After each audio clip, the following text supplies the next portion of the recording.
عادل کوئی، علی عادل ہے نہیں، یہ تو میں کہہ رہا ہوں کہ علی عادل ہے. لیکن جارج جردان نے لکھا The Voice of Human Justice، جو اس نے عربی میں کتاب لکھی، لبنانی مستشرق، پھر لسان اس کا انتقال ہو گیا، اس نے کتاب لکھی الصوت العدالت الانسانیہ، The Voice of Human Justice، Urdu میں ترجمہ ہوا ندائے عدالت انسانی. اس نے کہا علی عادل نہیں ہے، علی عدالت ہے. آواز نہیں سکتے اس کی آواز کو کہ علی مجسم عادل ہے. عادل ہونا اور ہے، عادل ہونا اور ہے. اسی لیے پیغمبر نے کہا تھا، یہ نہیں کہا کہ میں عالموں کا شہر ہوں اور علی اس کا دروازہ ہوں. میں کہتے ہیں یہ نہیں کہا کہ میں عالموں کا شہر ہوں اور علی اس کا دروازہ. کہا نہیں، میں علم کا شہر ہوں اور علی شہر علم کا دروازہ.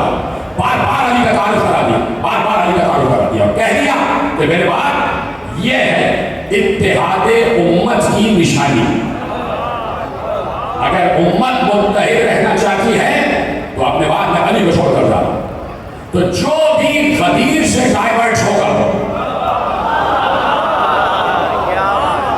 جو بھی غدیر سے ڈائیورٹ ہو جائے گا دائیں بائیں ادھر ادھر، وہ سمجھ لو فرقے بنا رہا ہے، فرقے بنا رہا ہے. اسی لیے کہہ دیا کہ میرے بعد 73 فرقے بنیں گے اور 72 نہیں بلکہ ایک ناجی ہوگا، نجات والا ہوگا. سنی بھی آپ نے وہ داخل ہوا اور اس نے کہا یہ 73 دروازے کھلے ہوئے ہیں، سب کہہ رہے ادھر آ جائیے، ادھر آ جائیے، ادھر آ جائیے. کہاں جاؤ، کہاں جاؤ؟ اب اس نے مطالعہ شروع کیا. یہ کم از کم 3 ایسے علماء ہیں عالم اسلام میں، ایک مصر کے ہیں اور ایک تو آپ بہت اچھی طریقے سے جانتے ہیں تیجانی سماوی، اور ایک سندھ کے ایک عالم ہیں کہ جنہوں نے کتاب لکھی کہ پہلے وہ مدرسوں میں بہت بڑے مدرس تھے اور اس کے بعد وہ آئے اور انہوں نے غدیری کرنے کو قبول کیا. میں ان 3 علماء کا جس آپ کے حوالے کروں تو انہوں نے کتابیں لکھی، جا کے پڑھیے گا. تیجانی سماوی کو آپ جانتے ہیں، سب بچہ جانتا ہے. اور سوڈان کے ایک عالم ہیں ان کا، اور سندھ کے ایک عالم ہیں ان کا. ان 3 کتابوں سے جس آپ کے حوالے کر رہا ہوں، ایکسٹریکٹ آپ کے حوالے کر رہا ہوں. وہ داخل ہوا، انہوں نے کہا 73 دروازے کھلے ہوئے. کس دروازے سے داخل ہوتا ہوں؟ اس عمارت میں. عمارت میں لکھا ہے اسلام. 73 دروازے. کس دروازے سے؟ ہر دروازے پہ ایک الگ نام لکھا ہوا. تو اس نے کہا کہ پہلے دیکھوں تو کہ 73 کہتے کیا. سب نے 73 کو، اس نے سارے 73 کو پڑھا. کہا سب کے سب نماز پڑھتے، سب کے سب روزہ رکھ رہے، سب کے سب حج ہے، سب کے سب زکات دیتے، سب کے سب جہاد کے قائل ہیں، سب کے سب امر بالمعروف کے قائل ہیں، سب کے سب نہی عن المنکر کے قائل ہیں، سب کے سب فلاح و بہبود کے قائل ہیں، سب کے سب حقوق و فرائض کے قائل ہیں، سب کے سب اسی طریقے کا لباس پہنتے ہیں کم و بیش کہ جس میں صبر قائم رہے. سب کا ایک ہی عقیدہ، سب اللہ کو مانتے ہیں، لا الہ الا اللہ کہتے ہیں، سب محمد رسول اللہ کہتے ہیں، سب قرآن پڑھتے ہیں. قرآن بھی کا ایک ہے. قرآن کی آیتوں میں بھی کوئی تفریق نہیں کہ کسی کی تنزیل کے اعتبار سے کوئی اور سورہ کسی نے قرآن میں لکھ دیا ہو اور ترتیب کے اعتبار سے کوئی اور سورہ لکھ دیا ہو. ترتیب و تنزیل کے اعتبار سے جو ایک فرقے کے پاس قرآن ہے وہ سب کے پاس ہے. وہ حیران ہو گیا. کلمہ بھی ایک ہے، رسالت بھی ایک ہے، 1,24,000 مسلمان تھے. قرآن بھی سب کا ایک ہے، نماز بھی پڑھ رہے ہیں، روزہ بھی رکھ رہے ہیں، جہاد بھی کر رہے ہیں، زکات بھی دے رہے ہیں، حج بھی کر رہے ہیں. کیسے تلاش کروں کہ وہ ایک کون ہے؟ تو پھر اس نے کہا پھر غور کرو کہ فرق کہاں،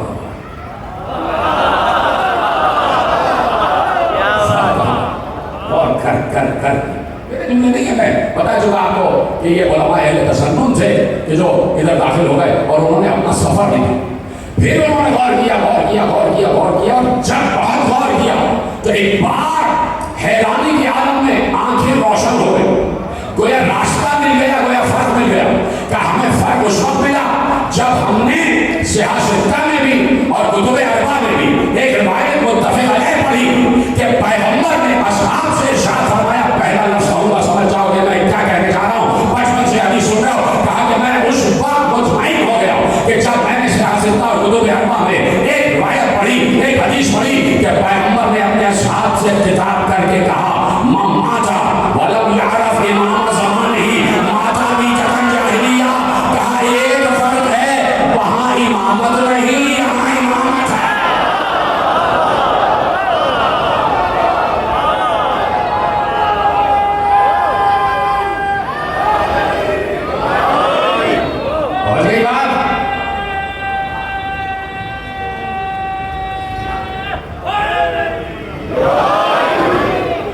سمجھ میں آ رہی ہے بات ہے؟ بہت رہی ہے بات ہے تمام حضرات سے. دیکھا ایک فرق ہے اور وہ فرق یہ ہے کہ ابراہیم لا الہ الا اللہ کا پیغام لائے. لا الہ الا اللہ موجود ہے.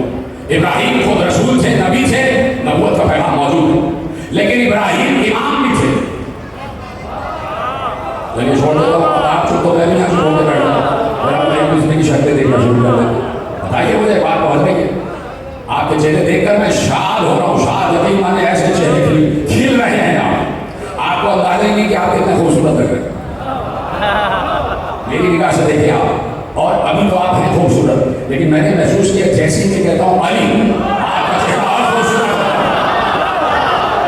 آپ کو پتہ ہی نہیں کتنے حسین لگ رہے ہیں. تو اس حسن کو برقرار رکھیں، اس خون کی روانی کو برقرار رکھیں، اس خون کے جوش کو برقرار رکھیں. ایک ہے کہ ابراہیم امام بھی، اور صرف اپنی حد تک امام نہیں ہے.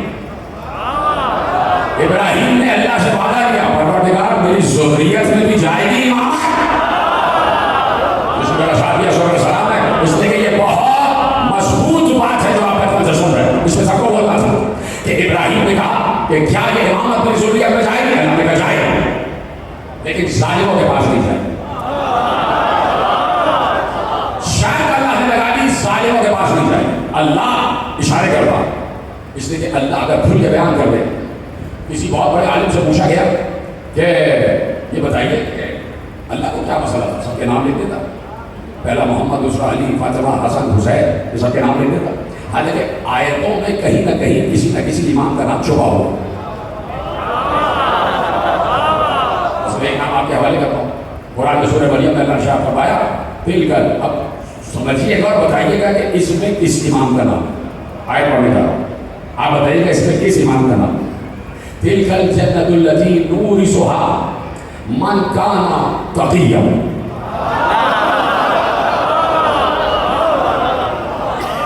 تو دیکھیے کہیں نہ کہیں کسی نہ کسی امام کا نام موجود ہے، لیکن کھل کے کیوں نہیں؟ تو کہا کہ بھائی بات یہ ہے کہ اگر نام علی کھل کے لکھ دیتے، کسی امام کا نام کھل کے لکھ دیتے، تو کسی کا بچہ پیدا ہوتا اور وہ کہتا ہے اس کا نام علی ہے، اور یہ وہی علی ہے جس کا ذکر قرآن میں. دیکھیے قرآن نے بھی کچی گولیاں نہیں کھیلی. قرآن حکیم کا کلام ہے، صاحب حکمت کا کلام. قرآن عالم و خالق غیب کا کلام. دیکھیے عجیب منظر ہے اور عجیب فکر ہے قرآن. وہ میں آپ کے حوالے کرتا ہوں کہ آپ اگر دورے قرآن کریں، دورے تو بہت سے کرتے ہیں نا لوگ، اور دورے پڑھ بھی جاتے ہیں لوگ. عجیب بات ہے کہ جب علی کا ذکر کرو تو بہت سے لوگوں کو دورے پڑھتے ہیں. قرآن اگر آپ کریں تو قرآن کا ایک مزاج ہے، سمجھ رہے ہیں؟ قرآن کا ایک مزاج ہے. قرآن کا مزاج یہ ہے کہ قرآن اللہ کا کلام ہے تو قرآن کسی سے ڈرتا نہیں. اور دوسری بات یہ ہے کہ قرآن مصلحت سے کام نہیں لیتا. قرآن لگی لپٹی نہیں رکھتا. قرآن کو کسی کا خوف نہیں. قرآن کسی سے ڈرتا نہیں ہے، مصلحت سے کام نہیں لیتا، حکمت سے کام لیتا. قرآن کلام حکیم ہے، مصلحت سے نہیں. مصلحت تو ہم کبھی مصلحت نے کسی کو اچھا کہہ دیا، کبھی کسی کو برا کہہ دیا. مصلحت تو ہم کرتے ہیں. قرآن کیا مصلحت نہیں ہے.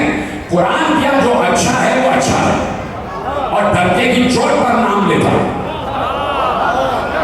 قرآن کیا جو برا ہے وہ برا ہے، اور ڈرتے کی چوٹ پر برا کا نام لیتا ہے.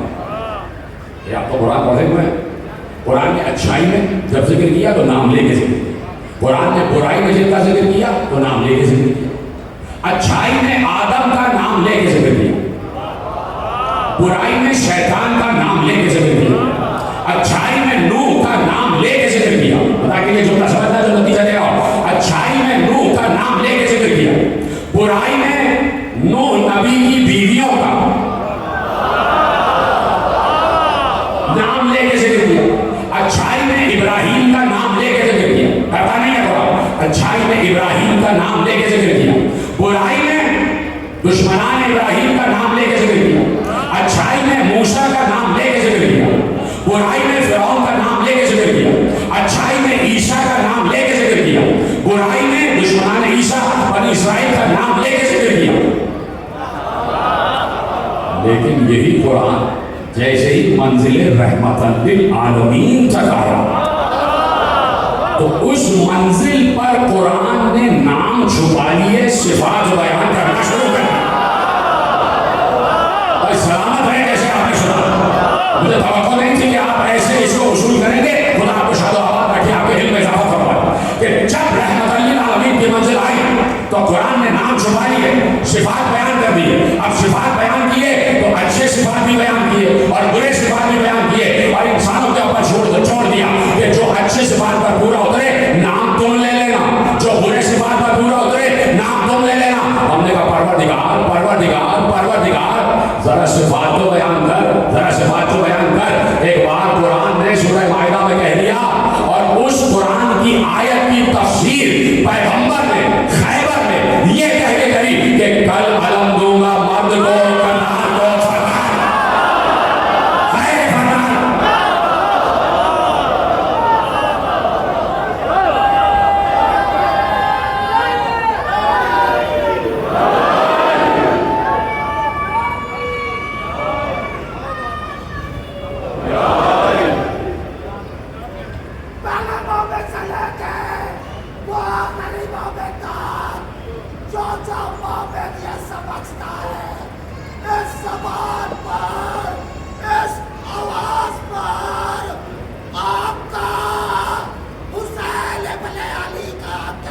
سبحان اللہ۔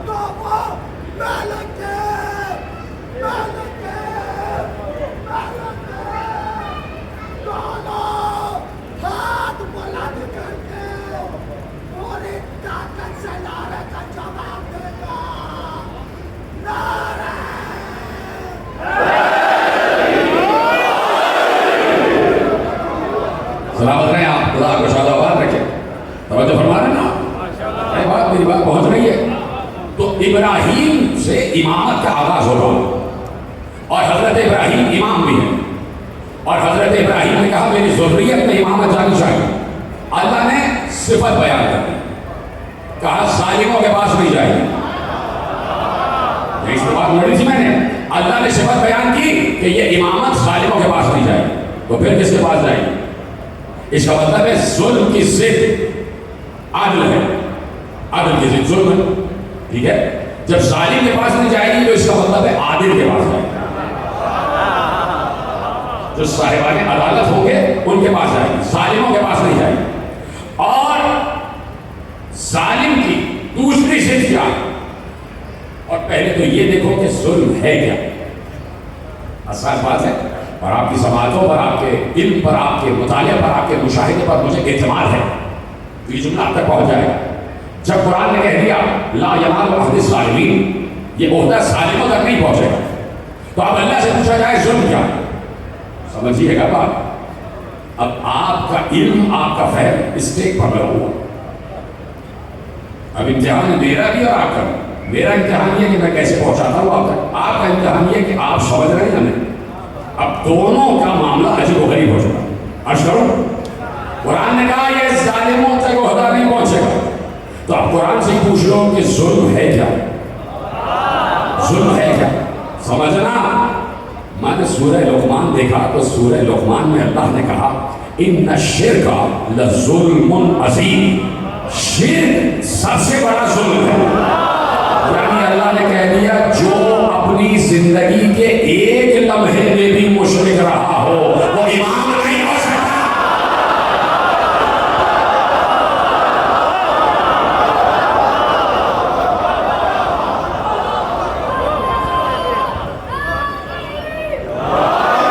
کتنے سلامت ہیں؟ شرک سب سے بڑا ظلم ہے، یعنی مشرک کبھی امام نہیں ہو سکتا۔ وہ امام جو ہمارا بنایا ہوا، تو امام کو گلی کوچے میں بالکل ایسے جیسے ٹوپیاں بک رہی ہیں،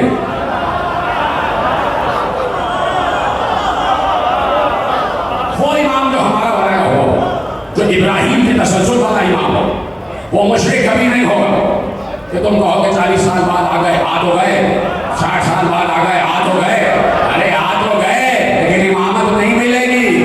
تم بنا دو وہ الگ بات ہے، اس کا بنایا ہوا دکھاؤ، تم کہہ دو کسی کو وہ الگ بات ہے، لیکن اللہ کسی کو کہے کہ یہ امام ہے وہ الگ بات ہے، وہ الگ بات ہے۔ تو اب اللہ نے کہا کہ یہ امامت جائے گی، کہاں تک جائے گی؟ کہاں تک جائے گی؟ ذریت ابراہیم تک جائے گی۔ اب یہ بتاؤ کہ ذریت ابراہیم بہت اہم سوال ہے۔ میرے نوجوان دوستوں کو دیکھ رہا ہوں، اس کو محفوظ کرے، اس سوال کو محفوظ کرے۔ ممبر پہ میں جب بھی بیٹھتا ہوں بڑے احساس ذمہ داری کے تحت بیٹھتا ہوں تاکہ باتیں راسخ ہو جائیں۔ اب یہ بتایا جائے، جب کہہ دیا ومن ذریت، کیا میری ذریت میں جائے گا؟ امامت جائے گی؟ ہوتا جائے گا؟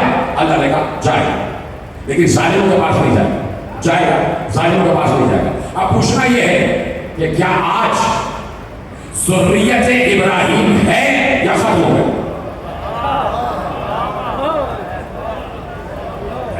سوال ہے جس کو آپ کہتے ہیں کہ here question arises، سوال پیدا ہو رہا کہ ہمیں بتائیے کیا آج ذریت ابراہیم کا وجود ہے؟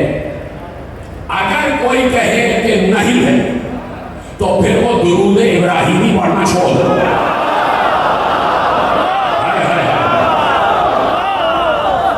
اگر کوئی یہ کہے کہ ذریت ابراہیم نہیں ہے، ابراہیم کی اولاد نہیں ہے، تو پھر وہ درود پڑھنا چھوڑ دے۔ اس لیے کہ جب صاحب درود نہیں تو پھر درود کا کیا فائدہ؟ جب وہ ہے ہی نہیں کہ جس میں درود پڑھا جا رہا ہے تو پھر درود کیوں پڑھا جا رہا ہے؟ اور آپ تو خود کہتے ہیں کہ مردے پہ درود نہیں ہوتا۔ تو جو درود کا قائل ہے وہ اس بات کا بھی قائل ہے کہ ذریت ابراہیمی ہے۔ تو جب ذریت ابراہیمی ہے تو امامت آج بھی ہونی چاہیے۔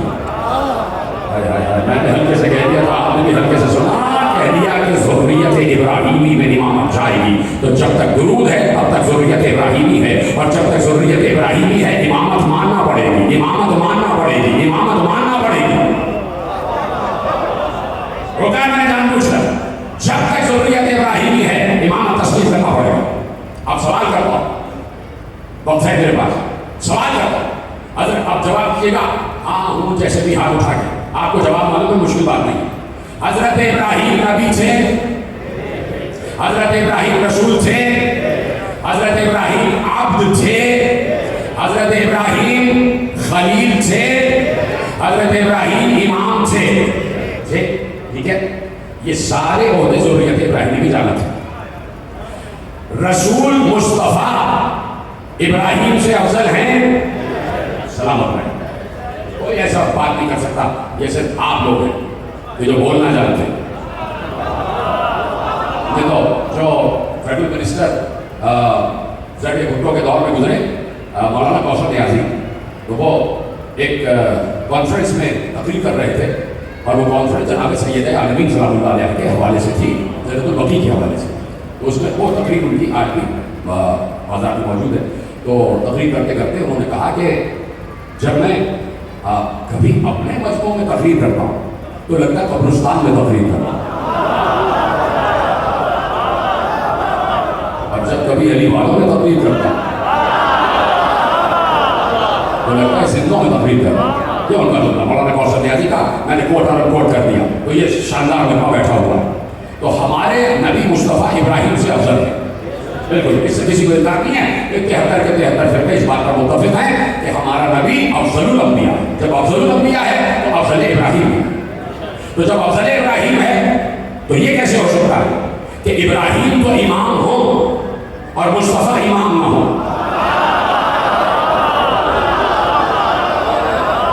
بہت عجیب منزل پر لے آیا میں آپ کو، بڑی عجیب منزل پر لے آیا میں آپ کو، اور بڑی حساس منزل پر لے آیا، نازک منزل پر لے آیا۔ توجہ سے سنیے گا اور بتاتے جائیے گا کہ جملہ آپ تک پہنچ رہا ہے۔ یہ کیسے ہو سکتا ہے کہ ابراہیم تو امام ہو اور ہمارا نبی امام نہ ہو؟ تو پھر تو افضل و مفضول میں فرق ہو جائے گا۔ پھر کہہ سکتے لوگ کہ ابراہیم افضل ہو گئے اور مصطفیٰ مفضول ہو گئے، اس لیے کہ ابراہیم کے پاس ایک عہدہ زیادہ تھا اور مصطفیٰ کے پاس ایک عہدہ کم تھا۔ نہیں، جو عہدے ابراہیم کے پاس وہ سارے عہدے مصطفیٰ کے پاس۔ مصطفیٰ بھی نبی ہیں، مصطفیٰ بھی رسول ہیں، ارے ابراہیم تو خلیل ہے نا، مصطفیٰ کے پاس تو خلت سے بھی بڑا عہدہ ہے، مصطفیٰ محبوب ہے۔ دوست اور ہوتا ہے، محبوب اور ہوتا ہے، دوست اور ہوتا ہے۔ پیچھے والے دوست جو بیٹھے انہوں نے لطف نہیں لیا، دوست اور ہوتا ہے، محبوب اور ہوتا ہے، دوست باہر ہوتا ہے، محبوب گھر میں ہوتا ہے۔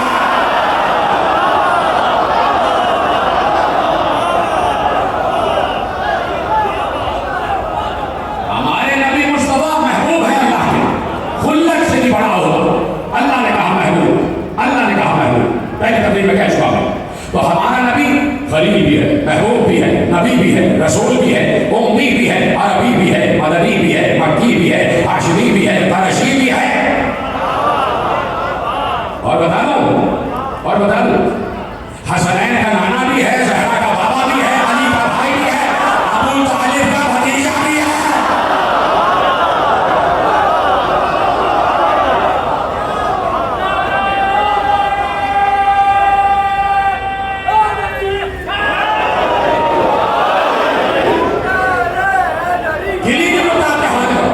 جیسے آپ سن رہے خدا آپ کو سلامت رکھے، میرے نوجوانوں کو خدا نظر کے بد سے محفوظ رکھے، ان نوجوانوں کی ماں کے گلے کے ٹھنڈے رکھے، میرے بزرگوں کا سایہ اس قوم پر تا قیامت قائم رہے، اور بزرگوں کی دعائیں اس قوم کو لگتی رہے۔ خدا اس خطے کو بھی شاد و آباد رکھے، خدا بانیانی مجلس کو بھی شاد و آباد رکھے کہ سنیے ہمارا نبی ہے، رسول ہے، محبوب ہے اور امام بھی،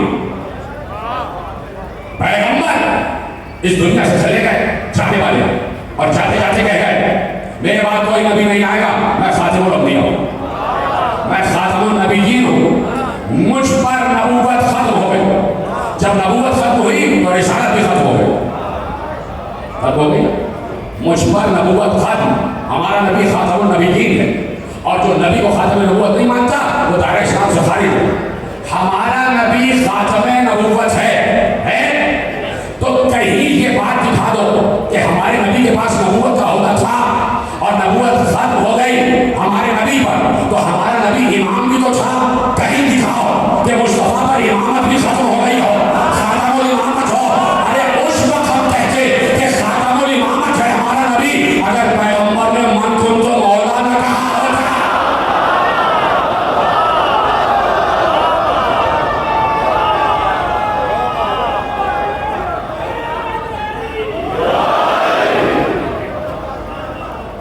مصطفیٰ نے من کن تو مولا فہد علی مولا کہہ کے بتایا کہ مجھ پر نبوت ختم ہو گئی، ہدایت ختم نہیں ہوئی۔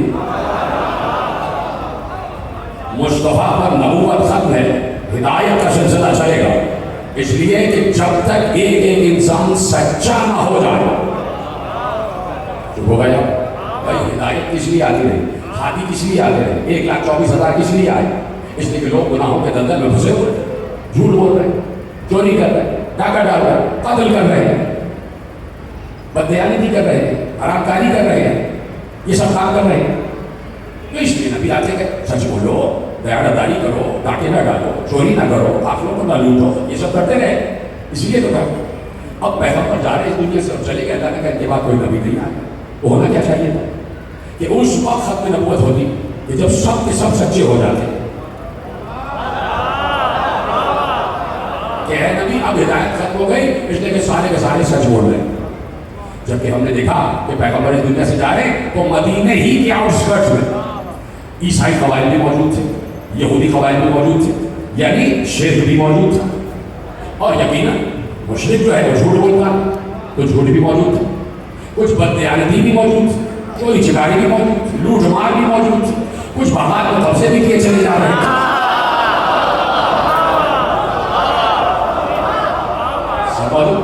یا رسول اللہ سے پوچھے بتائیے کہ یہ ختم نبوت کیوں ہو گئے؟ تو اللہ کا نبی یہی کہے گا کہ ختم نبوت ہوئی ہے، ختم ہدایت نہیں ہوئی۔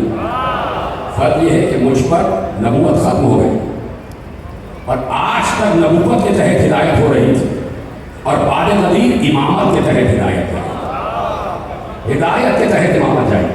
تو جب تک انسانوں کو ہدایت کی ضرورت رہے گی، تسلیم کرنا پڑے گا کہ اللہ کا سسٹم، اللہ کا نظام، اللہ کا سلسلہ معطل نہیں ہو۔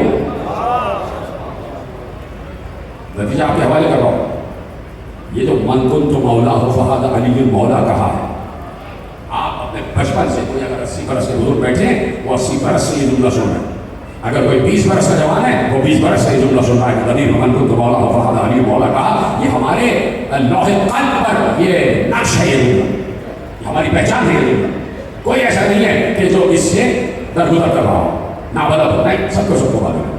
اب جملہ آپ کے حوالے کرتا ہوں، یہ جو پیغمبر نے کہا من کنت مولا فہد علی مولا، کاش کہ جملہ پہنچا سکو۔ پیغمبر نے غدیر میں مولائیت علی کا اعلان کر کے چاہو تو اس جملے کو سلوگن بنا دینا پیغمبر نے غدیر قوم میں مولائیت علی کا اعلان کر کے قیامت تک کے لیے آنے والے انسانوں سے بتا دیا کہ اللہ نے تم سے رابطہ توڑا نہیں ہے. کل تک میرے ذریعے رابطہ تھا، اب علی کے ذریعے رابطہ ہے. ادھر ہے جنہوں جملہ محفوظ کیا، بہت بڑا فکری جملہ ہے، اس کو لوہے قلب پر رکھے کہ اللہ نے اپنی مخلوق سے رابطہ منقطع نہیں کیا، اس لیے کہ ہمیشہ رابطہ ہادیوں کے ذریعے ہوتا رہا. براہ راست وہ کسی ملا کو اس قابل نہیں سمجھتا کہ اس سے براہ راست بات کرے. یہ کہتا ہوگا یہ منہ اور قصور کی تھا، ہم تم سے بات کریں گے، تم سے کہیں زیادہ بڑا تھا شیطان، ہم تو اس کو بھی جواب دینے کے قابل نہیں سمجھتے تھے. ہم نے تو اس سے بھی بحث نہیں کی، ہم نے کہا تو بہکاتا جائے گا، ہم جہنم میں پھینک کے چلے گا. تو کہا کہ ہر کسی سے بات نہیں کرتا، وہ ایسا ضرب دیکھتا ہے کہ جو الہی پیغامات کا وزن اٹھا سکے اور ان کو مخلوقات کی زبان میں منتقل کر کے ان تک پہنچا سکے. ایسے پیغامات رکھنے والے کو اللہ منتخب کرتا ہے اور آج تک منتخب موجود ہے اور قیامت تک موجود رہے گا. اور جو اللہ کے رابطے کا اعلان کرے گا وہ اللہ کے عادل پر انگوش نمائی کرے گا کہ اللہ عادل نہیں ہے. نعوذ اللہ عادل ہے، اور اس کے عادل کا تقاضا یہ ہے کہ جب اس نے شیطان کو کھلی چھوٹ دے دی ہے بہکانے کی، اس کے عادل کا تقاضا یہ ہے کہ وہ ایک رحمانی نمائندہ بھی بھیجے. اور آج تو اور زیادہ سمجھ میں آ رہا ہے کہ شیطان بھی غیب میں ہے، الہی نمائندہ بھی غیب میں، الہی نمائندہ بھی غیب میں، اور وہ غیب میں لیکن شہود میں بھی. غیب میں رہ کر الہ ہے، امر کائنات چلا رہے، عبادتیں کرتے. میرا مولا عبادت میں مصروف رہتا، مصلی پہ تشریف فرما ہوتے، جیسے ہی نماز ختم کرتے دیکھ دیا سر سے امام ہوتا ہے کہ مصلی پر سینے پہ ہاتھ مار کے کہتے آئے حسین. زیارت الہیہ پڑھنا، زیارت الہیہ محرم پہ پڑھنا، جتنے مسائل میرے مولا حسین پر گزرے ہیں امام زمانہ کی زبان سے پڑھنا کہ کیا کیا گزرے. میرا مولا نماز کے بعد حسین پر گریہ کرتا، لیکن ہمارے اور مولا کے گریے میں فرق ہے. فرق یہ ہے کہ میں اور تم سن کر گریہ کرتے ہیں کہ مسلم ابن عقیل سے باہر کر دیے گئے، سن کر گریہ کرتے ہیں کہ حسین ابن علی کا گلا کاٹ دیا گیا، سن کر گریہ کرتے ہیں کہ علی اکبر کے جگر پر برچھی کا نیزہ، برچھی کا پھل، سن کر گریہ کرتے ہیں کہ قاسم کی لاش پامال ہو گئی، سن کر گریہ کرتے ہیں کہ اور محمد کے لاشیں آ گئی، سن کر گریہ کرتے ہیں کہ علی اصغر کا گلا چھد گیا. لیکن خدا کی قسم امام زمانہ دیکھ رہے ہوتے ہیں کہ ایک بوڑھا باپ کڑیا جوان کے لاشے پر کیسے جائے. حضرت کو بتا نوجوانوں میں تم سے کہوں گا، مجھ پر تمہارا بھی حق ہے اور تم پر میرا بھی حق ہے، اس لیے اپنا حق استعمال کرتے ہیں. مجھے نوجوانوں کی گریہ کی آوازیں آ رہی ہیں، میں دیکھ رہا ہوں تم سے زیادہ بزرگ آوازیں نکالتے ہیں، بزرگوں کی آوازیں زیادہ آ رہی ہیں. نوجوان گریہ کریں، گریہ کریں. یہ گریہ تمہاری توفیقات میں اضافہ کرتا ہے، یہ میری گریہ متوجہ کرتا ہے سماعت فاطمہ، اور پھر فاطمہ دعا دیتی ہے. تمہیں پتہ ہے روایتیں کیا لکھتی ہیں؟ روایتوں میں لکھا کہ جیسے ہی مجلس عطا کا فرق رشتہ اور جیسے ہی کوئی ذاکر کوئی خطیب مسائل کا پہلا جملہ کہتا ہے، امام زمانہ کی سواری آ جاتی ہے، جنت البقیع والی بیویاں خواتین میں آ جاتی ہیں. اور میں نے محسوس کیا ہے کہ جب بھی میں نے مسائل کا پہلا جملہ کہا ہے نا، سب سے پہلی جو ہائے کی آواز آتی ہے وہ خواتین میں سے آتی ہے. مجھے نہیں پتا کوئی یہاں کی بیوی رو رہی ہے یا جنت البقیع سے کوئی بیوی آئی ہے. میرا نوجوانوں، یہ تمہاری جوانیوں کا صدقہ ہو جاتا ہے، یہ گریہ تمہیں محفوظ رکھتا ہے، بلاؤں سے محفوظ رکھتا ہے. تم وعدہ کرتے ہو کہ گریہ کرو گے، 3 محرم آ گئی، تمہاری آوازیں گریہ بلند ہو جائے. دیکھو آواز رکے نہیں. میرا مولا دیکھتا ہے، آج بھی میرے مولا کے سامنے کربلا برپا ہو رہی ہے، اس لیے کہ وہ صاحب العصر والزمان ہے. اس کے سامنے زمانے کی اور مکان کی کوئی اہمیت نہیں ہے. وہ دیکھ رہے کہ کربلا برپا ہو رہی ہے. میرا مولا دیکھ رہا ہے کہ آج 3 محرم ہو گئی، میرا مولا ابھی بھی دیکھ رہا ہے کہ کس طرح حسین نے مسلم ابن عقیل کو کوفے کی طرف بھیجا. مسلم کی شہادت دل پر عجیب اثر کرتی ہے کہ ایک غریب الوطن حسین ہے اور ایک غریب الوطن مسلم ہے. ایک غریب الوطن مسلم ہے. مسلم ایسا غریب الوطن کہ 2 بچے ساتھ آئے وہ بھی چھوٹ گئے. مسلم جو کوفے کی گلیوں میں چل کر رہے تھے نا تو مسلم کو 2 فکریں تھیں. ایک فکر تو فوج سے مقابلہ بھی تھا اور ایک فکر یہ تھی نہ جانے میرے دونوں چھوٹے چھوٹے بچے اس وقت کہاں کس حال میں ہوں گے, اور بار بار بچوں کی فکر ہے اور فوجوں سے مقابلہ کر رہے ہیں. مسلم نے پورے دن جو 9 ذی الحجہ کا دن آیا پورے دن مسلم نے جنگ کی ہے. رات طوبہ کے گھر میں گزاری ہے. طوبہ بڑی چاہنے والی آل محمد کی. مسلم رات طوبہ کے گھر میں گزاری لیکن مسلح بچھا ہوا ہے. رات بھر مسلم عبادت خدا میں مصروف رہے. صبح بری ہو گئی, فوجیں آ گئی, مسلم کو چاروں طرف سے گھیر لیا گیا. مسلم نے تلوار نیام سے نکالی, باہر جانے لگے تو قدموں پہ گر گئے. شہزادے باہر نہ جائیں, آپ کی جان کو خطرہ ہے. کہا نہیں ہم نہیں چاہتے کہ ہماری وجہ سے تمہاری جان کو خطرہ ہو جائے. بنی ہاشم کبھی بھی گھر میں رہ کے جنگ نہیں لڑتے. یہ ہماری شجاعت سے باہر ہے کہ ہم گھر میں رہ کے جنگ لڑیں. تو بتائیں تو آپ نے کیا کہا, ہاتھ جوڑ کر کہا کہ آقازادے اگر آپ چلے گئے اور آپ کے جسم پر کوئی زخم آ گیا تو میں محشر میں فاطمہ زہرا کو جان دکھاؤں. مسلم نے کہا ذمہ دار ہیں جو ہم کہہ رہے ہیں اس پر. مسلم باہر گئے, تلوار تلوار پہ تلوار تلوار پہ تلوار. پہلے حملے میں مسلم ابن عقیل نے 300 اشقیاء کو مارا. 300 اشقیاء. پھر اس نے دارالامارہ میں پیغام بھجوایا صدر سادات نے کہ 500 کا دستہ بھیجو. 500 ہے اور گلیوں میں جنگ ہو رہی ہے. تنہا ہے شیر بیشہ شجاعت, بنی ہاشم کا شجاعت, بنی ہاشم کا شجاعت تنہا ہے. 500 کو زیر دیر کر دیا. پھر اس کے بعد آواز بھیجے, پھر ایک دستہ بھیجو. تو ابن زیاد نے کہا کہ بدبخت تجھ سے ایک آدمی خوابوں میں نہیں آ رہا, تجھ سے ایک جوان خوابوں میں نہیں آ رہا.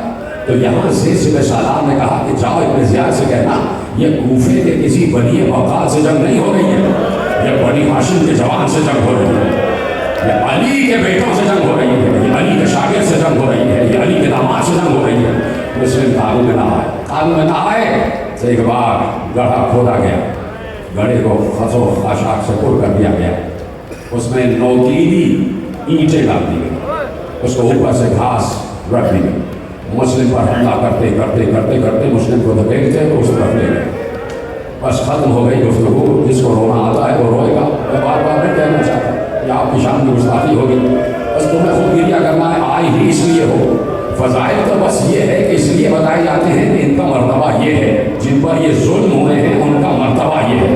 فضائل صرف مسائل کی تیاری کے لیے ہوتے ہیں. اگر مسائل میں گریہ نہیں کیا تو پھر آنے کا فائدہ ہی کیا ہے. اس لیے کہ زہرا کو پتا ہے کہ ان کے فضائل کیا ہے. زہرا تو یہ دیکھنا چاہتی ہیں کہ جو میں نے بابا سے کہا تھا بابا میرے حسین کو رونے کا کہا, تو زہرا کو تمہارے آنسو چاہیے. زہرا اپنا رومان لے کے آتی ہیں اور کسی بھی عزادار کے آنسو کو زمین پہ گرنے نہیں دیتی. آنسو اپنے رومان میں لے کر جاتی ہیں. مسلم ایک بار گڑھے میں گرا دیے گئے. سننا جیسے ہی گڑھے میں گرائے گئے اوپر سے پتھر مارنا شروع. سنو گے سننا, پتھر مارے گئے. جس کے پاس پتھر نہیں تھے اس نے لاٹھیاں ماری. تو مسلم کا سر بھی شناختہ ہوا, مسلم کے ماتھے پر بھی زخم آ گیا, مسلم کے دندان مبارک شہید ہو گئے. مسلم کو رسیاں پھینک کے باندھ کے اوپر گھسیٹا گیا. مسلم کے ہاتھ رسیوں سے باندھ دیے گئے, رسن سے باندھ دیے گئے. مسلم کو گھسیٹتے ہوئے دارالامارہ میں لائے. 2 گھنٹے ابن زیاد نے باہر انتظار کروایا. ہم نے ایسے سن لیا دارالامارہ سے باہر 2 گھنٹے مسلم اسی کیفیت میں کھڑے رہے کہ پورے جسم سے لہو بہہ رہا تھا. مسلم کے ہاتھ بندھے ہوئے تھے. ابھی نہیں ملوں گا, ابھی مصروف ہوں. دیکھ رہے ہو یہ ظلم دیکھ رہے ہو. آیا کون ہے؟ امیر مسلم آیا. امیر مسلم آیا. جاتے ہو نا بی بی پاک دامنا, جاتے ہو تو آج وہی پرسہ دے گا. آج اسی طرف تمہاری آوازیں پہنچ جائیں. اب کچھ کہنے کی ضرورت تو ہے نہیں. آج انہیں بیویوں کو پرسہ دیتے جاتے, تمہاری آواز پہنچ جائے گی پاک دامنا تک. مسلم کو 2 گھنٹے باہر کھڑے رہا گیا. 2 گھنٹے بعد مسلم کو بلایا گیا. مسلم کا سینہ چوڑا تھا, ہاتھ بندھے ہوئے تھے. پکڑو راستہ گئے سامنے ابن زیاد بیٹھا ہوا تھا. کسی نے کہا سلام کرو امیر کو. اس نے گردن اٹھا کے کہا میرا امیر سوائے حسین کے کوئی اور نہیں ہے. لا امیری سوائے حسین، میرا امیر صرف حسین، میرا امیر صرف حسین. ختم کر دیتا ہوں گفتگو میرے عزیزوں. آخری جملہ تقریر کا، پھر کبھی تفصیلی مسائل پڑھوں گا. آپ نے گریہ کیا، خدا آپ کے ناسوں کو رومال زہرا میں جگہ دے. مسلم کا سر کٹ گیا، جسم کو دارالامانہ سے زمین پر پھینکا گیا. بچوں سے کہا گیا جسم پر رسی باندھو اور کوفے کی گلیوں میں گھسیٹتے رہو. مسلم کا جسم کوفے کی گلیوں میں گھسیٹا جا رہا تھا. یہ تھی 9 ذی الحج. یہ 9 ذی الحج تھی. اس 9 ذی الحج کے ٹھیک 1 مہینے بعد وہی ابن زیاد کا دربار، اسی دربار میں ایک لٹا ہوا قافلہ داخل ہوا. 13 محرم کو لٹا ہوا اہل بیت کا قافلہ داخل ہوا. آگے آگے ایک بیمار زنجیروں میں جکڑا ہوا، ہاتھوں میں ہتھکڑیاں، پاؤں میں بیڑیاں، پیچھے پیچھے کچھ اہل حرم جن کے سروں پر چادریں نہیں تھی، جو بے قرار ہماریوں میں بچھا کر لائی گئی. آگے آگے ایک بیمار، اس کے پیچھے ایک 4 برس کی بچی جس کے رخسار توجہ سے نیلے ہو چکے تھے. جیسے ہی ابن زیاد نے پوچھا یہ جوان کون ہے، بتانے والے نے بتایا یہ حسین کا بیٹا سجاد ہے. یہ کیا سن رہے ہو آپ تم نے پڑھا، یہ حسین کا بیٹا عابد بیمار ہے. ابن زیاد نے کہا تم حسین کے بیٹے ہو؟ ہاں. مجھے یقین نہیں آتا. اب سے 1 مہینہ پہلے تمہارا چچا بھی یہاں آیا تھا. تمہارا چچا مسلم، تمہارا چچا مسلم بھی یہاں آیا تھا. ارے جب مسلم آیا تھا تو اس کا سینہ چوڑا تھا، اس کی گردن اونچی ہوئی تھی.